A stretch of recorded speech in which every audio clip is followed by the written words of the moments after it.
Flat Willow Creek, Montana Territory, October 1888. The air had the sharp, clean bite of coming winter, a promise that sent men to their woodpiles and women to their canning cellars.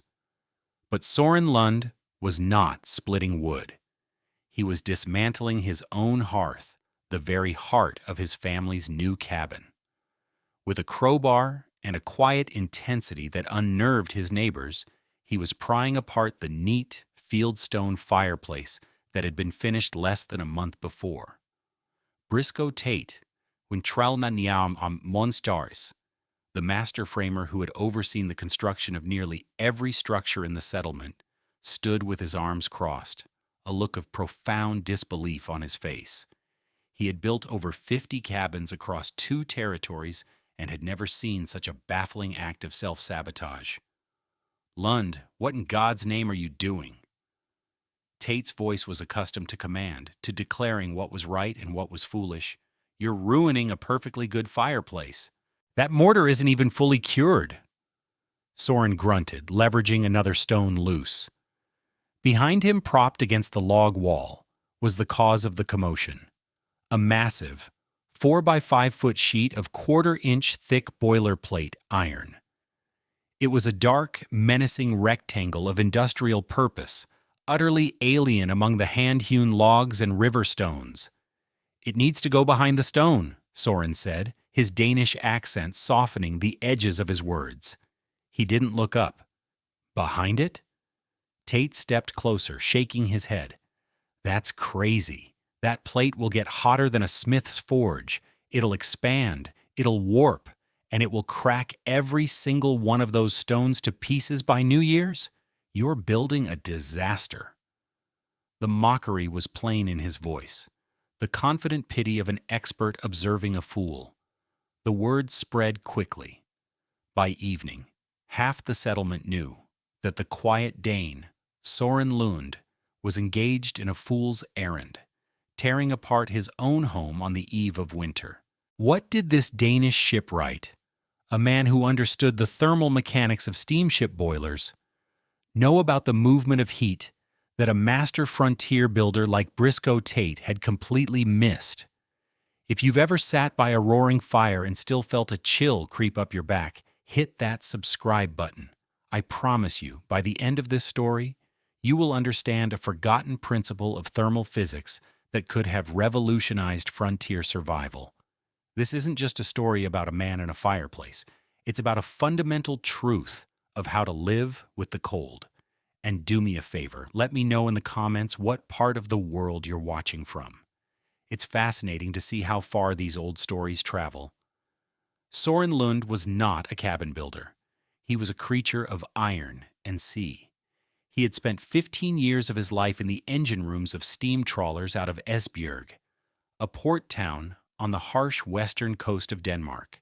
His world had been one of rivets and gaskets, of the constant humming pressure of a boiler turning water into force.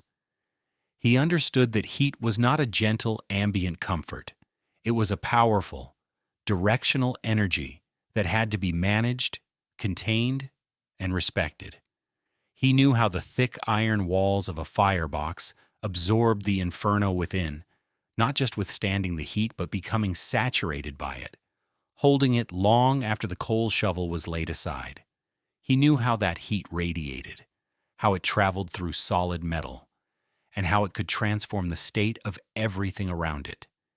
He had brought his wife, Thyra, and their 2 young children, Axel and Freya, to Montana for the promise of land, a place where a man's work could build something that floated on soil instead of water.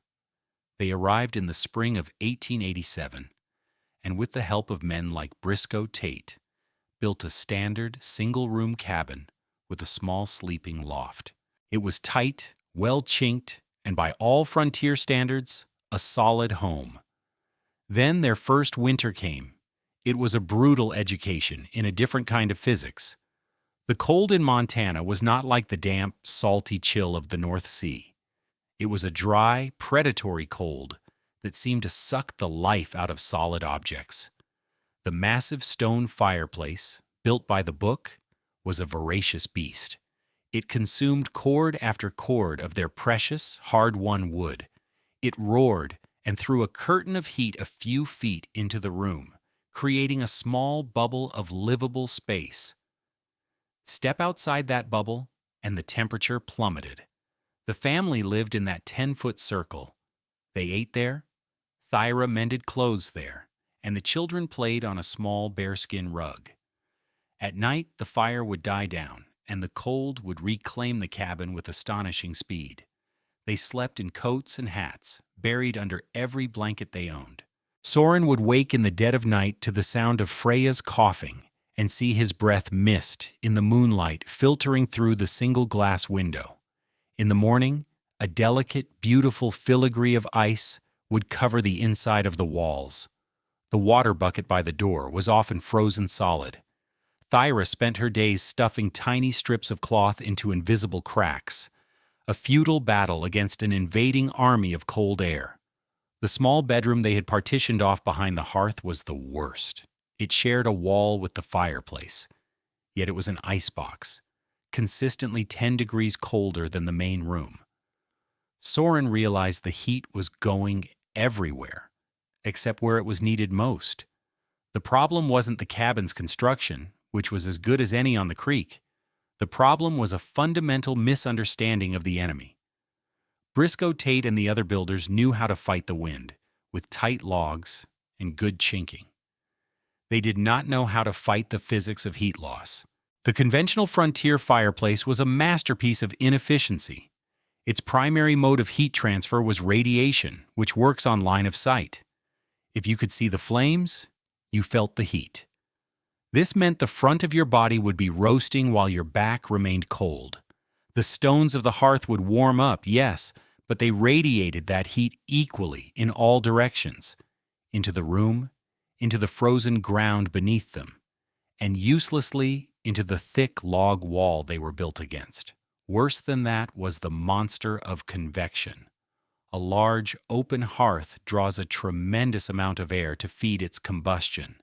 This air, the very air the family had worked so hard to warm, was being sucked into the fire and shot straight up the chimney. For every BTU of heat radiated into the room, it felt like 10 were being actively vented into the winter sky. Modern analysis suggests these fireplaces could be as little as 10% efficient. 90% of the wood Soren split was warming the Montana wilderness, not his family. This failure was systemic. It was a shared misery up and down flat Willow Creek. Rufus Nye, the settlement's wagon maker, a man who understood the value of seasoned hardwood better than anyone, was burning through his precious stock of hickory and oak just to keep his family from freezing. He confessed to Soren one day at the trading post that he'd burned 12 cords of wood the previous winter, an amount that was both financially and physically unsustainable. "It's like trying to fill a bucket with a hole in the bottom," Nye had said, his face etched with worry. Dorothea Kell, a widow who ran the small boarding house for travelers, saw her business dwindle to nothing between November and March. "I can't charge a man good money to sleep in a room where the water pitcher freezes on his nightstand," she'd declared. "They huddle in the main room all night. It's no way to live." Everyone accepted it as a harsh reality of the frontier, a price to be paid. Everyone except Soren Lund. He knew heat could be controlled. He just needed the right tools. The innovation began not with a hammer, but with a journey. Soren had heard of an old steam pump being decommissioned at a silver mine 30 miles away. He made the 2-day trip by wagon and, for a sum that amounted to nearly 2 weeks of trapping revenue, he purchased a single sheet of 1/4-inch boilerplate. Getting the 200-pound plate home was a brutal ordeal, but as he wrestled it onto the floor of his cabin, Thyra saw the look in his eyes. It was the look he had when solving a complex engine problem, a mixture of intense focus and quiet confidence. His first step was the one that invited the most ridicule, the careful deconstruction of his own hearth. He numbered each stone with a piece of charcoal so he could reassemble it perfectly. As he worked, Thyra watched with a worried silence. "Soren, are you sure?" she asked, her voice barely a whisper. "The cold is coming soon." He simply patted her hand and said, "This is to fight the cold, my love. For good." With the hearth gone, he turned his attention to the log wall that separated the main room from the children's small bedroom. This was the target. He first secured several small, flat stones to the log wall, each projecting out by exactly 2 inches. These were his spacers. Then, with a series of levers and brute force, he and a reluctant neighbor he'd paid for an hour's labor hoisted the massive iron plate and set it against these spacers. It now stood parallel to the log wall, with a uniform 2-inch air gap separating the iron from the wood. Briscoe Tate chose that moment to make his second visit, drawn by the gossip. He saw the plate hanging there, and his face drained of color. "Lund, you are a madman," he said, his voice low and serious. "That iron is going to get red hot. It will sit 2 inches from seasoned pine logs. You've built a forest fire inside your own wall. It'll char the logs, and your house will be gone by Christmas." Soren, wiping sweat from his brow, just shook his head. "The air will move the heat," he replied calmly, offering no further explanation. Next, he began to meticulously rebuild the stone hearth directly in front of the iron plate, leaving no mortar connection between the two. The stone was not to touch the iron. As he laid the final courses, he did something almost invisible, but utterly critical. At the very bottom, just above the floor, he left 2 small, discrete channels, each about 1 inch high and 6 inches wide, passing through the stone to the air gap behind the plate. He did the same at the top.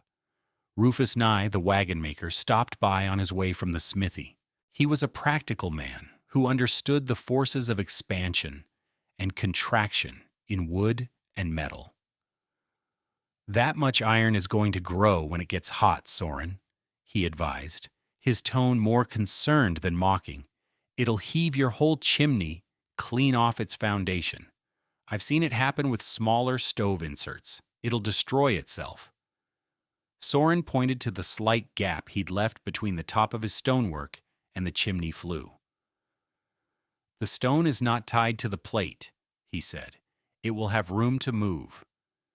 He returned to his work, leaving the 2 most experienced builders in the settlement standing in his doorway, convinced he was a dangerous fool. He was not building a fireplace. He was building a bomb that ran on physics they didn't comprehend. What those men saw as a fire hazard and a structural flaw, Soren Lund saw as an engine.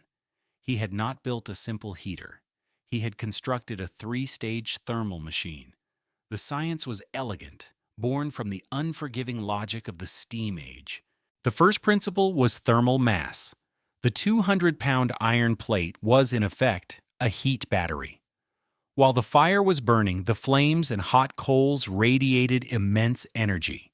The stone of a normal fireplace would absorb this heat slowly and inefficiently, but the iron plate, with a thermal conductivity nearly 50 times greater than stone, drank in the heat with astonishing speed. It soaked up thousands of BTUs of energy that would have otherwise gone straight up the chimney or been wasted warming the earth. Its job was to capture the peak output of the fire and store it. The second principle was radiation, but with a crucial difference. After the fire was banked for the night and the flames died down, the heat battery began to discharge. The massive iron plate, now saturated with thermal energy, continued to radiate heat for hours. It radiated forward, through the stone hearth, providing a gentle, steady warmth to the main room long after the fire was out. But its most important work was happening on its hidden rear surface. This was the third and most brilliant principle, the secret weapon, the engineered convection loop. The back of the iron plate, facing the 2-inch air gap, became a massive heating element. The air trapped in that narrow channel became superheated, hotter than a summer afternoon. Hot air rises. This created a powerful upward current. This current drew cooler, denser air from the floor of the main room in through the small channel Soren had built at the bottom of the hearth. This cooler air was then heated by the plate, rose, and flowed out the top channels back into the room, creating a slow, continuous circulation of warmth. But that wasn't even the cleverest part. As this river of superheated air flowed upward between the plate and the log wall, it transferred a tremendous amount of heat directly into the wood. The entire surface of the log wall on the bedroom side was being constantly bathed in hot, moving air. Soren had effectively turned the entire dividing wall of his house into a giant, low-temperature radiator. He wasn't just heating his cabin with a fire, he was charging a thermal battery and using it to make the very walls of his children's bedroom radiate warmth all night long. The test of any theory comes not in the workshop, but in the crucible of reality. For Soren Lund, that crucible arrived in the form of the Great Freeze of January 1889. For 3 weeks, the sky turned a crystalline, merciless blue, and the temperature refused to climb above zero. For 12 of those days, it plunged to 30 below at night. It was a cold that killed livestock where they stood and made the very wood of the cabins groan in protest. It was a time of survival. Up and down flat Willow Creek, the conventional wisdom of frontier building was failing. At Briscoe Tate's cabin, a structure he had built for his own family with every ounce of his considerable skill, the battle was being lost. Ice formed on the heads of the nails inside his walls, tiny conduits of cold bridging the outside world to the inside. His family lived in a state of siege around their fireplace, burning wood at a rate that terrified him. They were eating through their winter supply with 2 months of hardship still to go. At Rufus Nye's home, the situation was similar. They had closed off half the cabin and were all living in one room. To his great shame as a craftsman, Nye had been forced to start burning the seasoned hickory he had set aside for wagon wheels and tool handles, wood that represented his livelihood. One morning, he went to the water barrel just inside the door to find it had frozen solid overnight, the expanding ice cracking the oak staves he had so carefully fitted. Dorothea Kell's boarding house was empty. The last traveler had paid his bill and ridden on, preferring the risk of the trail to another night in a room where his breath plumed in the air. The ink in her inkwells on the main desk was a solid block. But at the Lund cabin, something remarkable was happening. During the day, Soren kept a small, modest fire going, far smaller than those of his neighbors. The iron plate behind the hearth was not glowing a frightening cherry red, as Tate had predicted. It simply absorbed the heat, its surface a deep, flat black. The real magic began at 9 o'clock each night. Soren would bank the fire, covering the hot coals with ash to smolder until morning. The temperature in the main room would be a comfortable 70 degrees. Thera, conditioned by the previous winter, would instinctively add another blanket to the children's bed. But when she went to check on Axel and Freya an hour later, she would find them sleeping soundly, having kicked the extra blanket off. In the morning, when the world outside was a brittle, frozen landscape at minus 32 degrees Fahrenheit, Soren would rise and check the thermometer he had hung on the far wall. It read 58 degrees. The cabin had lost only 12 degrees overnight with no active fire. But the true miracle was in the children's bedroom. The air was warmer than in the main room, holding at a steady 62 degrees. Thyra would walk over to the log wall, the very wall that had once been coated in ice, and place her palm against it. It felt warm to the touch. The wall itself was heating the room. Soren was using less than half a cord of wood a week. Winter was no longer a siege. It was simply weather. The vindication did not come as a sudden, public revelation. It came quietly, born of desperation. Briscoe Tate's youngest son fell ill with a deep, rattling cough that worsened in the bone-chilling cold of their cabin. After a particularly harrowing night spent listening to the boy's ragged breathing, Tate's wife, her face a mask of worry, gave him an order. Go to the Lunds. Ask to borrow some sugar. I don't care if we need it or not. I want to know if it's as warm in there as they say. Tate, his pride swallowed by fear for his child, pulled on his heavy coat and walked the 100 yards through the squeaking, frozen snow. He knocked on the door, expecting to see a family huddled in blankets, just like his own.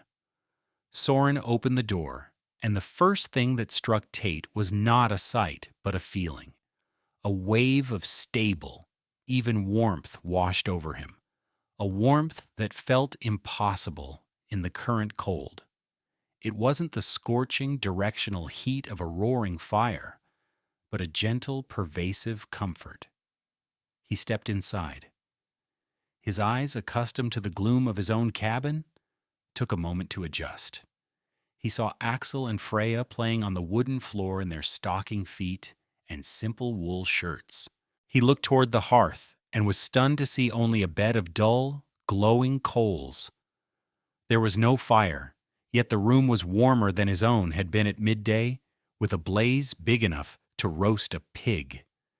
He stammered his request for sugar, his mind struggling to reconcile what his senses were telling him. Soren nodded and turned to Thyra.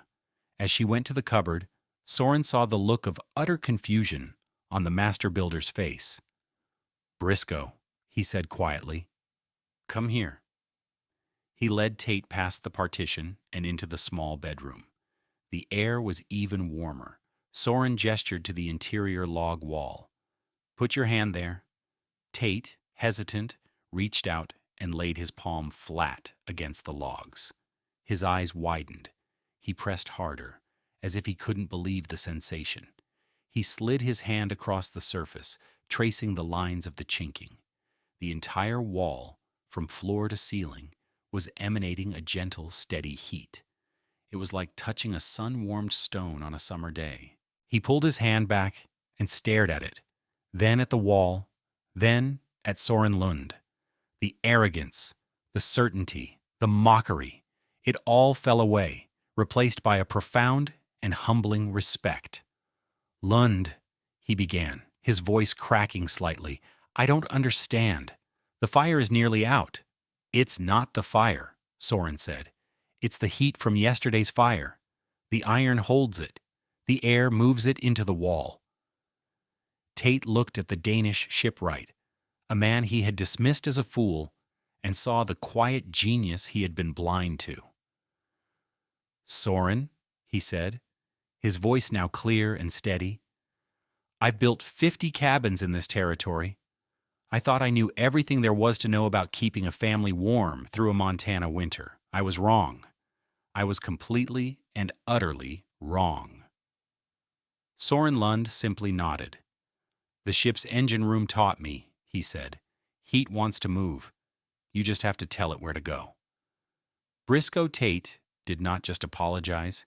He became an apostle. He, the most respected builder in the region, spent the next week studying Soren's design, taking measurements and sketching diagrams. He understood the structural implications better than Soren, and he began to devise ways to build the system from scratch, integrating it into the foundation and chimney stack for maximum stability and efficiency. He called it the Lund Radiating Plate, and he refused to let anyone call it anything else. That spring, after the thaw, a quiet revolution took place on flat Willow Creek. Tate helped 6 other families, including Rufus Nye and Dorothea Kell, retrofit their own fireplaces. They scavenged iron from old farm equipment, from broken stoves, from whatever they could find. The results were immediate and dramatic. The following winter, Rufus Nye reported that he had cut his wood consumption by more than 60%, saving his precious hardwood for his craft. Dorothea Kell's boarding house was full all winter, gaining a reputation as the warmest and most comfortable lodging in the county. The idea, grounded in undeniable results, began to spread. A traveler staying at Kell's boarding house took the concept back to his own settlement in the next valley. A writer for the Miles City Daily Journal, passing through and hearing the story, wrote a short, enthusiastic article about the Montana heat wall, marveling at the simple ingenuity of a Danish immigrant. The innovation adapted to local conditions. Some men, unable to find a single large plate, used multiple smaller ones. Others experimented with different air gap spacing. But the core physics remained the same. Capture the heat in a thermal mass, and use convection to transfer it into the structure of the house itself. What Soren Lund had created in his humble cabin was a primitive but exceptionally effective version of what modern building science would later call a masonry heater or a thermal mass heat exchanger. His engineered convection loop, designed to turn a wall into a radiator, anticipated the principles of modern passive solar design and radiant floor heating by nearly a century. He didn't have the language of BTS or thermal conductivity coefficients, but he had a deep, intuitive understanding of the underlying principles, learned in the demanding environment of a ship's engine room. He proved that advanced concepts don't always require advanced technology, just a correct understanding of the forces at play. This story is not truly about one man being a genius while others were fools. Briscoe Tate's knowledge was real, earned through decades of hard-won experience. His methods were proven to work, up to a point. But his expertise had also become a cage, preventing him from seeing a solution that lay outside his own context. Soren's knowledge came from a different world, a world of iron, steam, and intense, contained energy. He saw his cabin not as a wooden box to be sealed, but as a thermal engine to be optimized.